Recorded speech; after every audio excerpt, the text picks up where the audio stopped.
en el análisis de la criminalidad, cómo se viene desarrollando y cómo se va focalizando, pues también hay unas adaptaciones que se hacen desde los planes y estrategias de seguridad, que particularmente respecto de la extorsión merecen entonces, de parte de Policía Nacional, de fuerzas militares, pero también, y aquí va unido a la segunda pregunta que formulaba, también de la Fiscalía General de la Nación, para que se integre, porque la extorsión particularmente, claro, toda la delincuencia, pero particularmente la extorsión, tiene que ser un tema de investigación judicial, de sanción penal. No es simplemente por las acciones que puedan desarrollarse desde la policía o desde fuerzas militares como podemos contrarrestar con mayor fuerza este fenómeno criminal, si no hay una respuesta efectiva de parte de la justicia, Fiscalía General y la Judicatura. Bueno, yo creo que ya habló suficiente. Queremos entrar a pormenores. Vamos a escuchar a quien es la persona responsable. Estableciendo horarios o restricción para la movilidad de nuestros ciudadanos, que no lo vamos a permitir, y es a través de acciones militares. Esa sería la respuesta. Muchas gracias. Excelente resultado operacional, 2 excelentes resultados operacionales. Me acompaña Mijal Zapatra, el señor subcomandante de la Policía Nacional. Hoy vamos a anunciar la captura de 4 integrantes del Estado Mayor Central, una operación que se realizó desde el 28 al 31 de este mes. De igual forma, damos a la opinión pública la captura de alias El Flaco, del Frente 28 José María Córdoba, actor intelectual, y del múltiple homicidio registrado en el mes de febrero en el municipio de Paz de Ariporo. Fue capturado también por la Policía Nacional. Y por último, tenemos la captura de 3 personas y una aprehensión de un menor, de los cuales estaban delinquiendo aquí en el municipio de Yopal y también delinquían en el departamento de Casanare. Esta operación fue llamada... Hablando de Casanare, y da solamente reporte de 3 acciones de... Bueno, cada quien juzgará, pero entremos a la lúdica, porque hablando de foro de convivencia y seguridad ciudadana, tenemos que tener el ABC.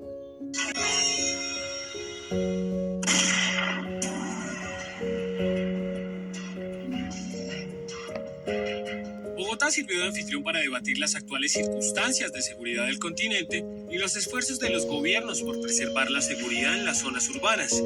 Desde la academia se analizaron los fenómenos de criminalidad, tráfico de drogas y violencia en las principales ciudades de América. El tema de la inseguridad ciudadana es de los principales retos que enfrenta América Latina y el Caribe en este momento, siendo de las regiones más democráticas del mundo, es también de las zonas más violentas, en las cuales la ciudadanía en general sufre niveles importantes de inseguridad. Uno de los debates camino a la sexta cumbre de las Américas se centró en la creación de estrategias para controlar los focos de delincuencia en las ciudades capitales del continente. El caso de Bogotá con el plan piloto de desarme propuesto por la actual administración y el plan de cuadrantes de la Policía Nacional fue materia de análisis. Es una preocupación, por supuesto, y que es una preocupación que se expresa a nivel internacional y a nivel nacional de formas distintas, por ejemplo en Bogotá, con el programa de desarme y la situación de las fronteras que es presentada por un ponente peruano. Es eso, es decir, hay una gran preocupación, todavía no hay conclusiones muy gruesas. Básicamente lo que hemos visto en Colombia es que estrategias que se implementan sin pensar mucho y sin reflexionar mucho sobre dónde combatir, a qué actores atacar, llevan a un fracaso. Y acabando de escuchar al profesional internacional, aquí vemos un grande ejemplo de esas acciones cotidianas que no cambian nada la problemática de inseguridad.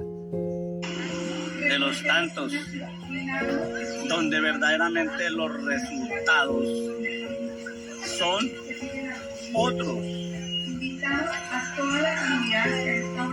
Aquí observamos unos empleados, unos funcionarios públicos.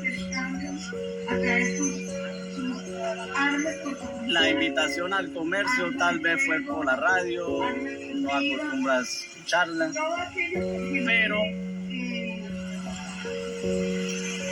en definitiva, en el desarrollo de estas actividades nunca resuelven nada, pero para lo que sí sirven es para rasgar del presupuesto en cuestiones de imagen, de papel, de pendones. Sin pensar mucho y sin reflexionar mucho sobre dónde combatir, a qué actores atacar, llevan a un fracaso. Mientras que cuando son estrategias basadas en inteligencia militar, en inteligencia de la policía, que van tras los actores generadores de violencia, esas son las estrategias que han hecho la diferencia en Colombia en los últimos 10 años. Hablando al respecto, y no hay que hacer mucha inteligencia, el foco principal que genera todo índice de violencia es el siguiente. Porque como lo he dicho yo, es que son más responsables ellos que nosotros. Ellos desde la legalidad utilizaron ese dinero para financiar una guerra que era en beneficio de sus emporios económicos.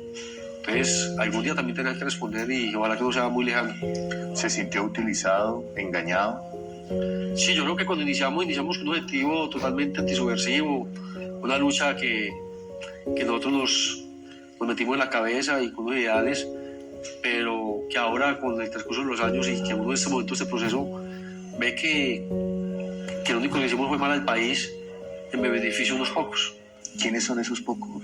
Esos políticos, esos militares que después se llenaban el pecho de medallas y que eran los que nos auspiciaban y nos apoyaban para que poder cometer los hechos que cometimos. En general, el grupo de los 6 eran empresarios, políticos. Sí, personas muy prestantes del país, de mucha importancia en el país. Si uno cruza algunas veces el mapa de la influencia paramilitar y el mapa económico del país, donde están, digamos, hoy lo que llaman megaproyectos económicos. Por ejemplo, le voy a poner un ejemplo. Urrao, la represa de Urrao, o ahora la represa en Ituango. Pareciera que el paramilitarismo llegaba para desplazar indígenas, desplazar campesinos, apropiarse de las tierras porque son tierras que más adelante iban a ser para grandes proyectos económicos. De pronto no hasta allá de las tierras, pero sí es una situación que sí por la seguridad de las zonas. Nosotros sí le abríamos el espacio de seguridad para poder que esas empresas llegaran a montar los megaproyectos. Hoy hubiera sido imposible, porque si en Urrá no hubiera sido controlado por autodefensas, hubiera sido imposible montar la represa de Urrá. La guerrilla no lo hubiera permitido. Y esos extranjeros o esos ingenieros que hubieran sido secuestrados. No hubieran permitido. Mientras que cuando nosotros tenemos el control de la zona, esos megaproyectos llegan. Por eso es que en las zonas donde hubo presencia de autodefensas hubo más crecimiento económico, porque nosotros permitíamos la inversión, nosotros permitíamos o alonábamos que la inversión social llegara. Entonces, sí se ampararon esos proyectos en el accionar de las autodefensas. Si usted tuviera la oportunidad de hablar con el juez Baltasar Garzón o con el juez de la Corte Penal Internacional, Juan Luis Moreno Campo, ¿usted qué mensaje les diría? Que ellos, el fiscal, creo que es el fiscal del mundo, como dijo el fiscal de la Nación, que genera los mecanismos. Y al señor Garzón, que es una persona que siempre ha estado luchando por la verdad en todo el mundo, que luchen porque en ese país se conozca la verdad, que no permitan que unos pocos callen la verdad y le quiten a esas pobres víctimas, a la gente que realmente sufrió la guerra, les quiten la oportunidad de conocer la verdad de por qué murieron sus familiares o de ubicar esas fosas de esas personas que están desaparecidas.